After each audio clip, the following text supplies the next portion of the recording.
What's up, guys? Flamey Geek here, and I'm here to give you my latest review on Star Trek Beyond. I just finished seeing the movie, and I'd have to say I enjoyed this one.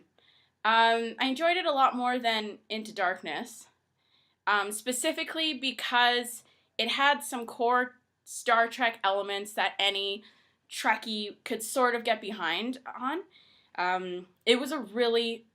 It was a fun, enjoyable film. It wasn't one of those films where it substantially blew my mind. But it's up there where while watching it, I was like, yeah, okay. Yeah, this is pretty cool. So first of all, it's the last Star Trek film this last movie of the lovely and ever so talented Anton Yelchin. I'm a huge fan of Anton Yelchin and his work. I've been watching his stuff, him on TV and film since I was 10 years old, and so it was really sad to see this as the last movie he was in. So this is just a no spoiler review, film at all. What did I enjoy about this film? What I really enjoyed about the film was the pacing. It had good action, but pretty good dialogue. It was very clear for all you Simon Pegg fans out there that this was written by a fellow Trekkie. There were some little hidden Easter eggs and dialogue there where if you've seen and if you're a fan of the original series, then you will be like, oh my gosh, yes, thank you for bringing that up. I won't mention it here, but I will mention it in my spoiler review. So that came across very clear. And what this film did really well is it took on a lot of the criticism that Into Darkness got and actually took something from it and made it to improve the film. This is the first film out of the reboot universe that actually features the 6 main members of the cast and not just random moments of dialogue. If you remember Into Darkness and in the 2009 Star Trek film, Chekhov doesn't really have that much dialogue. In this film, he's very much featured prominently in it. Same with Scotty and Sulu. Uhura was toned down toned down a lot, and same with the relationship between her and Spock. It was more so of a sentiment element, but it's not like Into Darkness where Uhura made smart decisions. There were smart decisions made with her written dialogue, which I really enjoyed. And also, we don't get to see angry Spock, which was ridiculous seeing, or angry Spock, which we saw in the first 2. We get to see a little bit of Vulcan emotion from him, but it's little doses amount of it, and it makes sense in the situation. So I was very happy about that. The rationale behind destruction of the Enterprise, which is clear from the trailer, it actually makes sense. So that was something I could get behind on as well, because it wasn't over the top. It wasn't as over the top as Into Darkness. The character Jayla, played by Sofia Boutella, was very well done.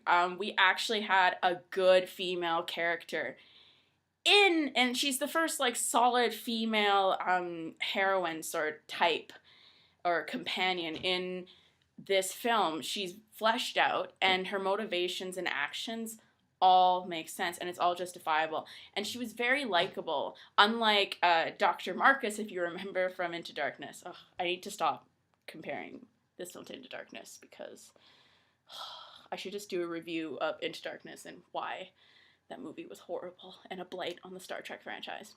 This film did a really good job at commemorating Leonard Nimoy and paying tribute to the original Star Trek of the original series crew, which I really enjoyed because that's why I see these films.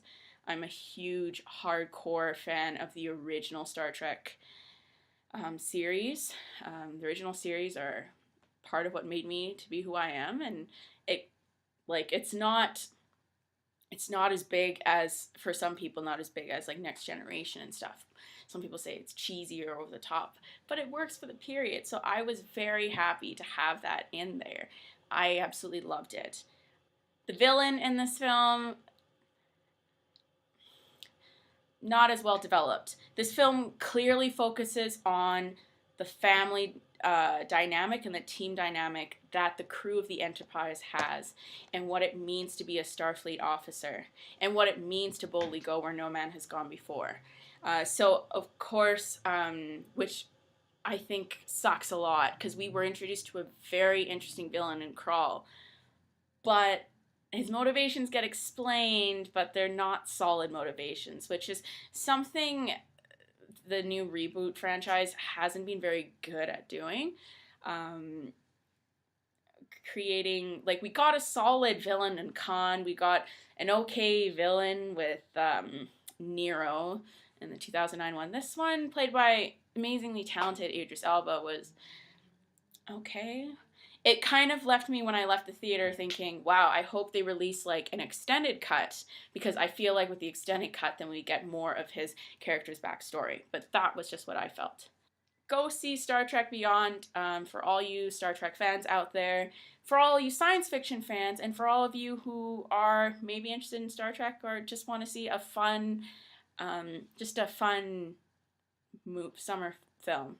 I think it's way better. I think it's one of the better ones out of the three so far. Definitely go give it a chance and go see it. And I'll be releasing my spoiler review sometime in the near future. You can like and comment the video down below, and as always, live long and prosper. Frosty!